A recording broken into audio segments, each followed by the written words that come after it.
That when our men went off to battle, and this is a good opportunity to mention the story of Indigenous veterans across Ontario and across Canada. There are certain communities in Ontario particularly, Alderville First Nation is one, Cape Croker is another, that every single able-bodied man volunteered to serve Canada or Great Britain throughout history in the military. That's an incredible per capita representation of people. No other identifiable group volunteered in greater numbers. And I have to make that very clear that the men and women that volunteered, they had to give up their Indian status in order to serve Canada, in order to serve this country. When they gave up those things, they gave up so much of their lives. They had to move away from the reserves. They had to move away from their families. And they weren't conscripted. They were entirely free to choose to volunteer. So how about a round of applause for all of our veterans?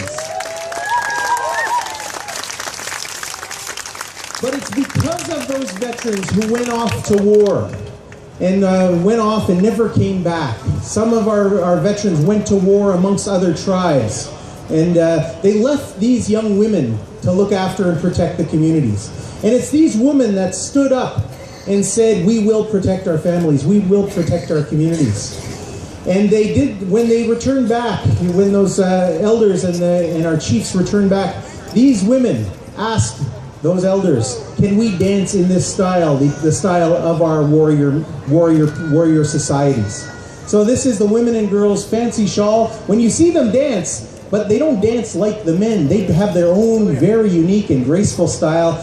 And in that way, they took upon the spirit of the butterfly. So you'll see when they dance with their shawls around their shoulders, and when they land their triple axels, that they dance in the style of the butterfly. Ladies and gentlemen, the women and girls fancy shawl category.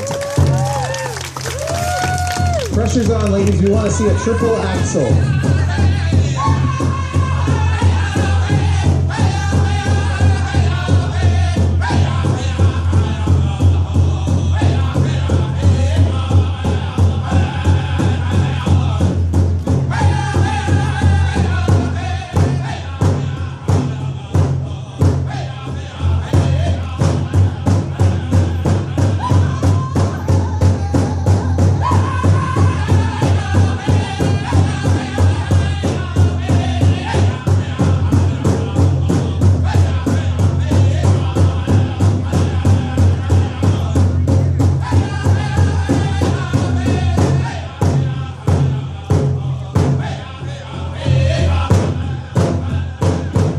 Round of applause for